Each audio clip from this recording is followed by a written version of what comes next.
चलिए ठीक है, तो आज रियल नंबर का दूसरा भाग हम लोग बना रहे हैं, मतलब प्रश्नमाला 1 का बी। देखिए प्रश्नमाला 1 का बी में हम लोग को पढ़ना है कि अभाज्य गुणनखंड और अभाज्य गुणनखंड की विधि से मौसा निकालें तथा उसका लसा बताएं। मतलब अभाज्य गुणनखंड की विधि से मौसा और लसा दोनों निकालने का आज हम लोग तरीका सीखेंगे। एक चीज़ और जानेंगे उससे पहले कि अभाज्य संख्या कहते किसे हैं। तो वैसी संख्या जो एक से और अपने आप से कटे वह क्या है, अभाज्य संख्या है। इसमें क्वेश्चन यह उठेगा कि अभाज्य गुणनखंड की विधि से मौसा और लसा बतावे। उसके लिए फार्मूला पहले समझिए आप कि लसा बराबर होता है पहली संख्या गुना दूसरी संख्या बटा मौसा। लसा बराबर क्या होगा कि पहली संख्या गुना दूसरी संख्या बटा मौसा, और मौसा बराबर होगा पहली संख्या गुना दूसरी संख्या बटा लसा। अब क्वेश्चन यह उठता है कि पहली संख्या बराबर क्या होता है, तो लसा गुना मौसा बटा दूसरी संख्या, और दूसरी संख्या बराबर होगा लसा गुना मौसा बटा पहली संख्या। बिना टाइम वेस्ट किए हुए हम लोग डायरेक्ट क्वेश्चन पे आते हैं। आखिर क्वेश्चन बनेगा कैसे, तो आप लोग को पहला क्वेश्चन जो उसका आएगा कि अभाज्य गुणनखंड करें, निम्न का अभाज्य गुणनखंड करें। कुछ इस तरीके का क्वेश्चन होगा कि निम्न का अभाज्य गुणनखंड करें, निम्न का अभाज्य गुणनखंड करें। तो इस पे अभाज्य गुणनखंड करने में मेन वैल्यू जो होता है आपका उसकी पावर का होता है। देखिए कैसे, जैसे दिया हुआ है यहाँ पे एक कोई संख्या हम लोग ले लिए, जैसे 32 का अभाज्य गुणनखंड अगर हमें करना है तो कैसे करेंगे। इसका सिंपल सा मेथड है कि जब भी बात अभाज्य गुणनखंड की आए तो वहाँ पे आप लोग छोटे क्लास में पढ़े होंगे लघुत्तम मतलब लसा। तो सेम वही कंडीशन है, अभाज्य गुणनखंड का ही मतलब होता है कि एक अंक जिसका टुकड़ा टुकड़ा अलग अलग भागों में टुकड़ा करना, मतलब टुकड़ा टुकड़ा करना नहीं। अब यहाँ देखिए जो सबसे छोटी अंक होती है लसा की वह होती है आपकी 2। यहाँ 2 से हम लोग क्या करते हैं, इसका सबसे पहले हम लोग अभाज्य गुणनखंड करना चालू करेंगे तो 2 से इसमें हम लोग भाग दिए, 2 में 32 से भाग किए हम लोग, तो यह कितना बार में कटेगा, 16 बार में। फिर हम लोग 2 से भाग देंगे, 2 अट्ठे 16, फिर यह आपका 2 से आएगा 2 चौका 8, और फिर यह 2 से 2 दूना 4, और 2 से 2 एकम 2। अब इसका जो अभाज्य गुणनखंड हमें लिखना है कुछ इस तरीके का होगा, जैसे यहाँ जितना बार में आप मतलब अलग अलग अंक अगर लगाते हो तो ठीक है, अगर नहीं अलग अंक लगाते हो एक ही अंक आता है तो सिंपल, जैसे इसमें 2 है, 2 कितना बार है, 1 2 3 4 और 5 बार 2 आया। इस पर क्या लिख देंगे हम लोग कि 2 पर पावर 5। ठीक है, आगे हम लोग थोड़ा सा देखते हैं कि अगर यह हमारा होता है, अगर 24 से होता है, 24 का अगर हमें अभाज्य गुणनखंड करना है तो कैसे करेंगे, 2 से हमने लगाया 12 बार में कटेगा, फिर 2 से 6 बार में कटा, और या फिर 2 से 2 तिया 6 3 बार में कटा। अब यह 3 एकम 3 नहीं, तो यहाँ पे 2 कितना बार है, 3 बार है, तो क्या लिखेंगे 2 पर पावर 3, और यहाँ पे 3 एक बार है, तो 1 के लिए ऊपर में पावर दर्शाने की आवश्यकता नहीं है, क्योंकि 1 स्वयं उसमें छुपा हुआ होता है। जिस तरीके से हमारा मैथ्स कंडीशन कहता है उस तरीके से हम लोग काम करते हैं नहीं। तो 2 पर पावर 3 और गोरा 3, यही आपका आंसर हो गया। थोड़ा सा 3 अंक वाला हम एक बार उठाते हैं, जैसे 144 144, इस पे काम करते हैं हम लोग। 2 से हमने काम किया, 2 7 14, 2 दूनी 4, मतलब 72 बार में कट गया। फिर 2 से हम लगाएंगे, 2 तिया 6, बच गया 1, 2 छक 12, 36 बार में। फिर 2 से या 18 बार में, 2 से या 9 बार में। अब 2 से 9 तो कटेगा नहीं, इसके आगे वाला एक संख्या लेंगे, आभास संख्या, मतलब आभास संख्या सबसे छोटी आभास संख्या कौन, तो 2। इसके आगे हम लोग बढ़ते हैं 3। ये जरूरी नहीं है कि हम आभास संख्या ही लगाएंगे, अगर आवश्यकता पड़े तो हमें वहाँ पे सम संख्या से भी करके देखना पड़ेगा। तो यहाँ 2 के बाद में क्या चीज़ से लगाएंगे हम, 3 से, 3 तिया 9 और 3 से यह 3 एकम 3। अब इसका आभाज्य गुणनखंड हम लोग लिखें तो 2 कितना बार है, 4 बार, तो 2 पर पावर 4 गोरा 3 कितना बार आया, 2 बार, तो 3 पर पावर 2। यही हमारा आंसर हो गया। तो यह हम अभी जो हम लोग सीखे हैं, यह आभाज्य गुणनखंड हम लोग सीखे हैं, ठीक है। इसके आगे आपका क्वेश्चन बनता है कि आभाज्य गुणनखंड की विधि से निम्न का लसा और मसा बतावे। अब हम लोग इसी में सीखेंगे आगे कि लसा और मसा बतावे। इसको मिटाने जा रहे हैं, आप लोग चाहो तो इसको नोट्स कर सकते हो, अगर नोट नहीं करना आप लोग समझ चुके हैं तो बोले तो हम मिटाएं इसको। चलिए ठीक है।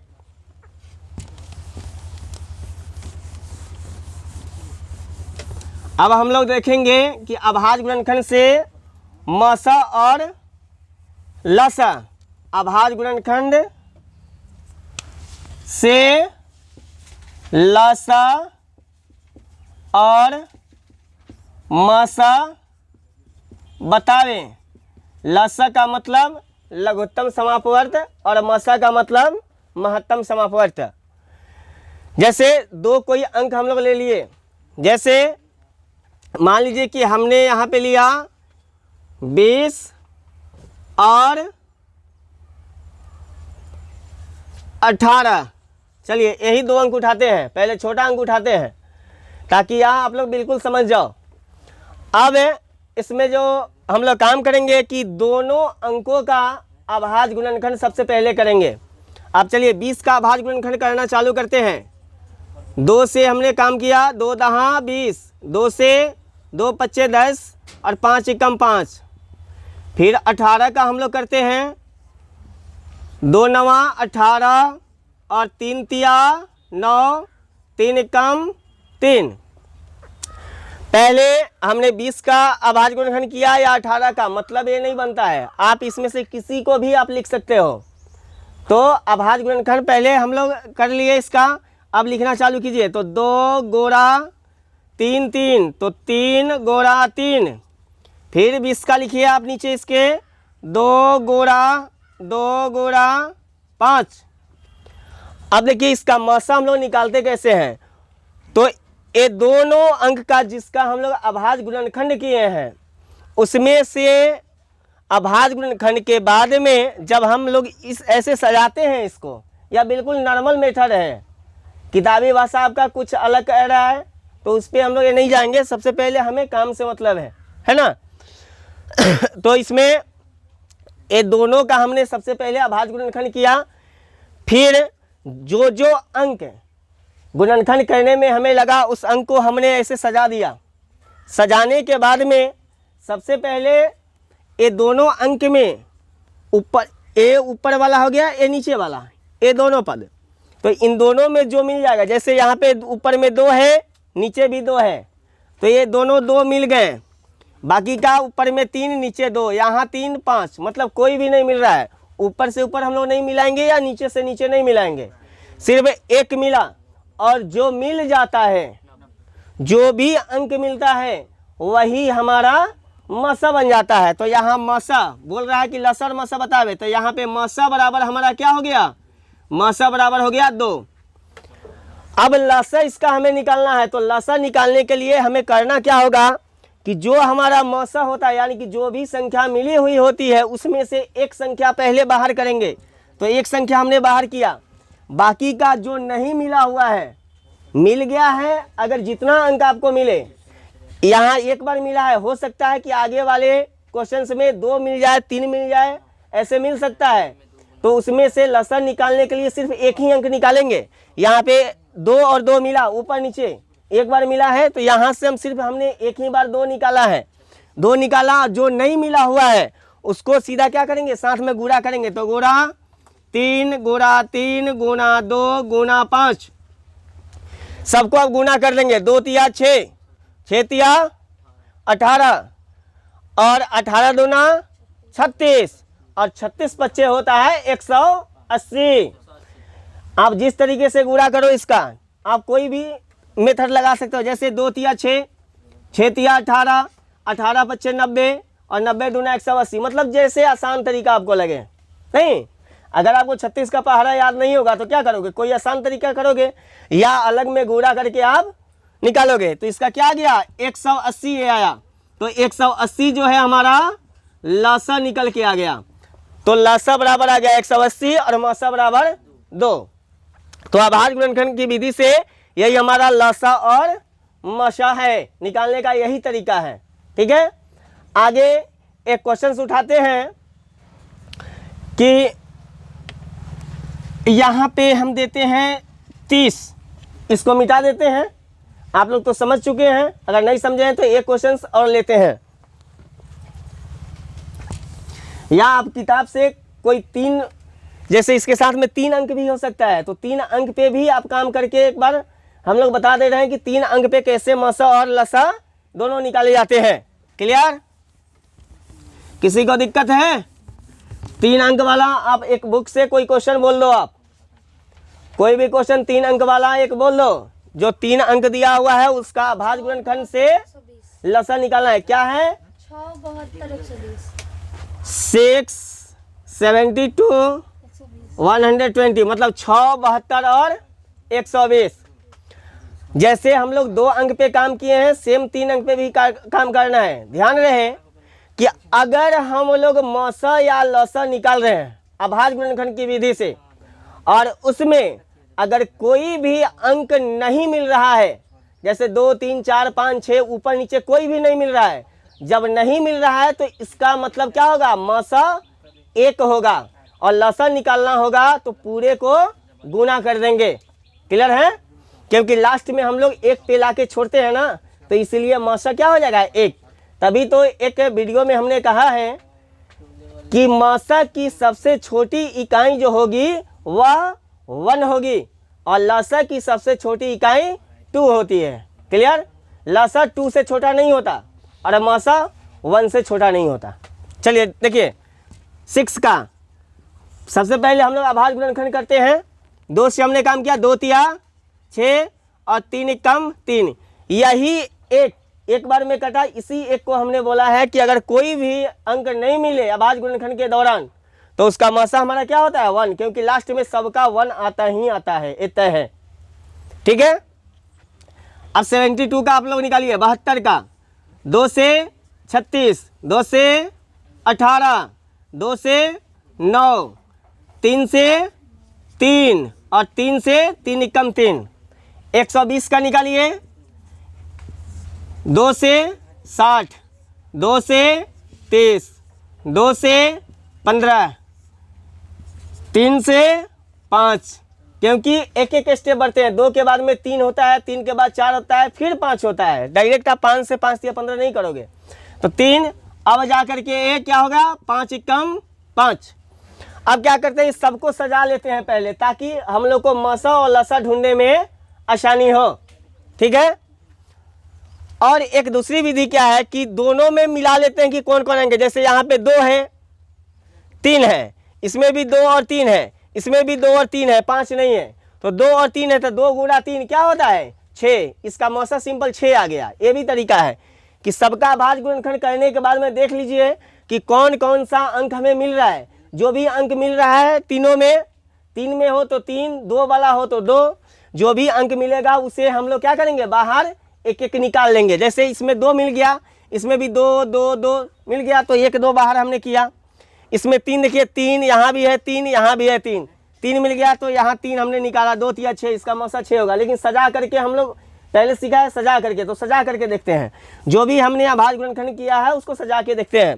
तो यहाँ पे क्या हो गया, 2 गुणा 3 अब इसको लिखिए, 2 3 बार है तो आप डायरेक्ट 2 पे पावर 3 भी लिख सकते हो, वो गलत नहीं होगा। या आप अपने सहूलियत के लिए आप जैसे उसे सजाना चाहते हो सजा करके, क्योंकि हमें मसा और लसा बताना है। हालांकि 2 पे पावर आप 3 लिख करके और 3 पे पावर 2 लिखोगे तो भी गलत आपका नहीं है।